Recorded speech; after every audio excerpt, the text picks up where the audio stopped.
I spent a week at one of the few vegan all-inclusive resorts in the world, Palmaïa in Playa del Carmen, Mexico. It was such a treat and I didn't want to forget it, so I recorded my experience there. What's it like? Was it worth it? Do I recommend it? So much to go over, so let's start at the top. As soon as I got to the resort, I was greeted with a cold, fresh towel and a refreshing drink with agave.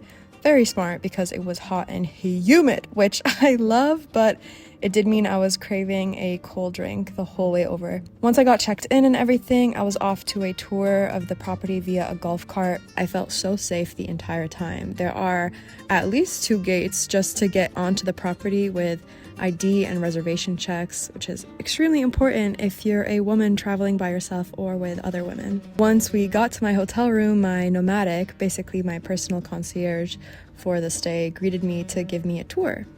Then she added me to the nomadic WhatsApp, which is where any requests or reservations are made. It was really efficient as there's someone to tend to you and answer your questions at any point in the day.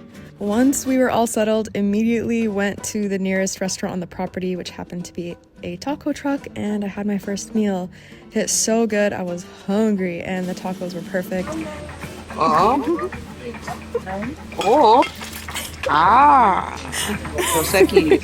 I geeked out when I saw a coati and a great-tailed grackle during my meal, the first of many beautiful creatures I got to see on the trip. Once I got back to the hotel, I found 2 little hazelnut chocolate truffles waiting for me, which is stinking cute. And this ended up being a pattern. We leave the hotel room, we get back, we find mini desserts. I mean, I can't complain, but also how the hell did they do that so fast? It was great. I'm at the beautiful Palmaïa House of Aia resort in Mexico. I wanted to come here kind of partially as a birthday present to myself and also because I've been wanting to go to a resort for a very long time, but I didn't know if a vegan one existed anywhere in the world. So I googled it and turns out there's quite a few, and this one came highly recommended, and for really good reason. I don't want to leave. I've been here for 3 days, I have another 4 left. And there's no way I'm running out of things to do. Not only is everything vegan, all of the restaurants, all of the room service, all of the shampoos, all the soaps and everything, but they even try their best to be super sustainable. So for example, this little bracelet, waterproof, is actually the key to my door. They don't have any plastic water bottles on site. When you order water, they give you a glass bottle of water. Come to think of it, I haven't seen any plastic at all since I've been here. Like down to the aluminum cans for the insect repellent and the soothing gel, after sun soothing gel. I didn't even know we had these. This is the fit for today. I am on my period, so we went with all black with a cover up in case of any emergencies. I spent the morning in bed just trying to wait out these cramps and still had the best time. Still had delicious hummus in bed because of their amazing dine-in. I had the best vegan burger from their dine-in menu, like better than Beyond Meat even, I would say. My goal for today, because I am very crampy, is to take it easy, probably just swim. I do want to go explore some of the cenotes. They have some cenotes on the property. They have this bonsai garden. I walked by there, it was gorgeous. They have caves. They have many events throughout the day. I did yoga. It was really humid and beautiful outside. Every single person who works there is just a breath of fresh air to talk to, and yesterday I perched up at one of the beach cabanas and I just painted the whole time watercolors using the seawater. I'm not the biggest fan of watercolors, but for the experience I had to do it. Alright, so the view from my room.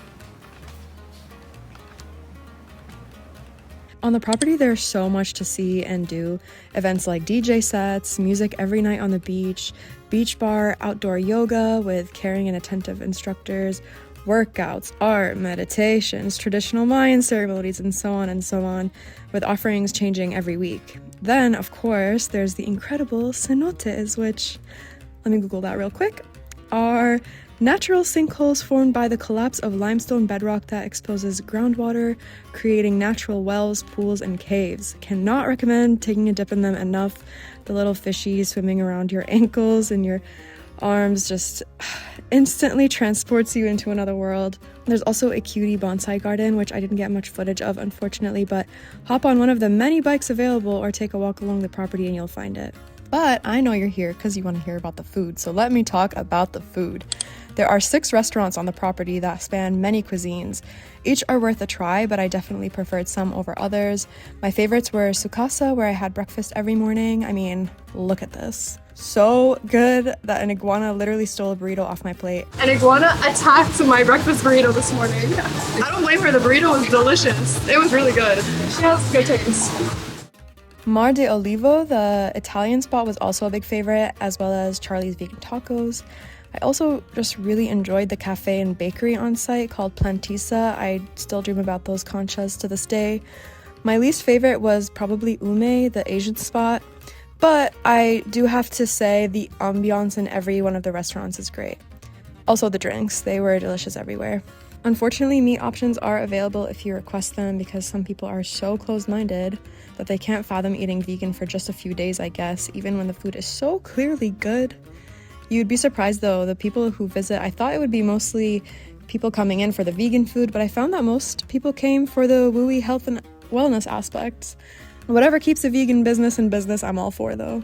Anyway, even on the days when I wanted to have a low-key night spent in the bedroom, the room service food didn't disappoint either. I mean, I had the tastiest burger with the best vegan meat and cheese I've ever tried. I cannot believe I'm saying that. Like, I'm a big fan of all of the vegan meat alternatives, Beyond Meat, Impossible Meat, love. But this one was just, I don't know, it was on another level.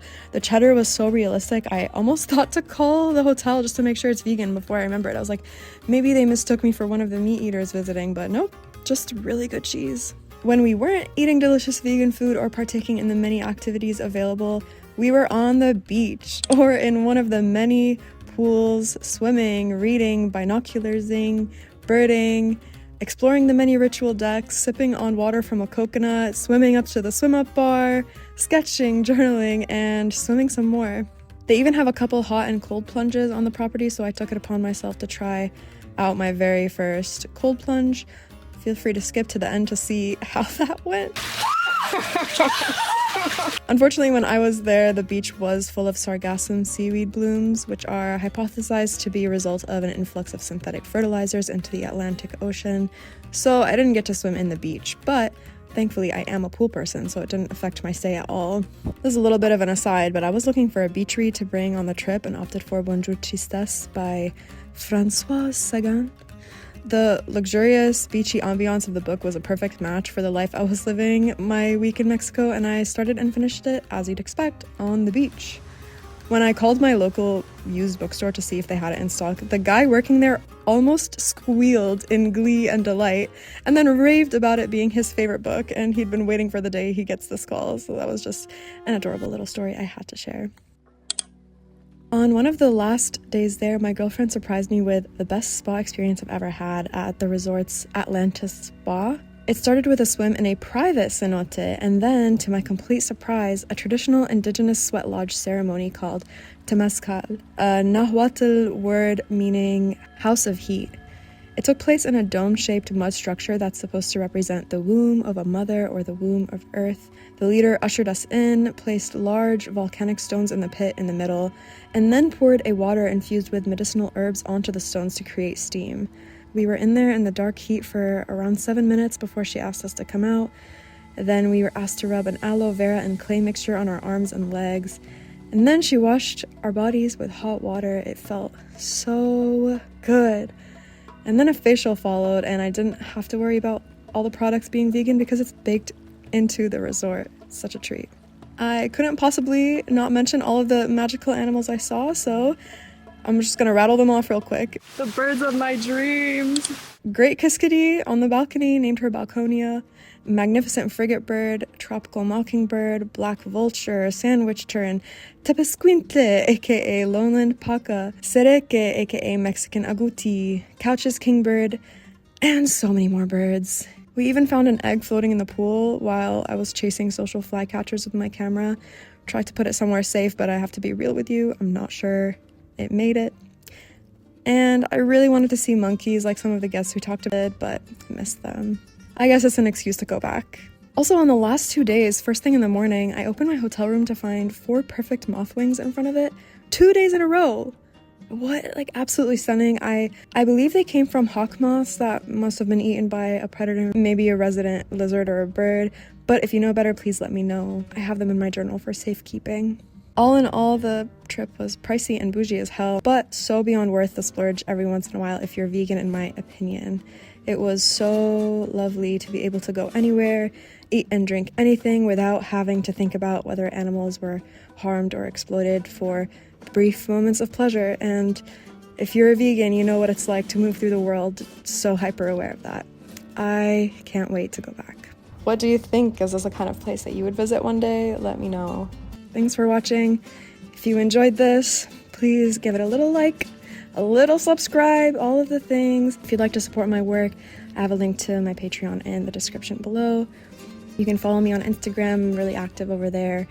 But besides that, I'll see you at the next one. It's gonna be so cinematic and aesthetic. It's gonna be like, wow, is that even cold? She's lying. No, that's a hot tub.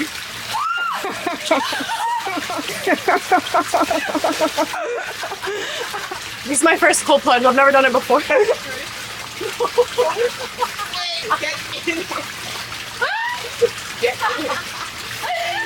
Ready, set, go.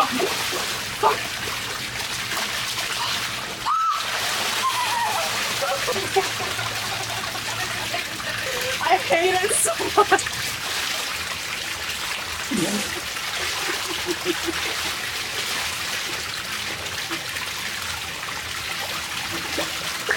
This is too hot. I feel like I need to cool down. Yeah. That was good, right?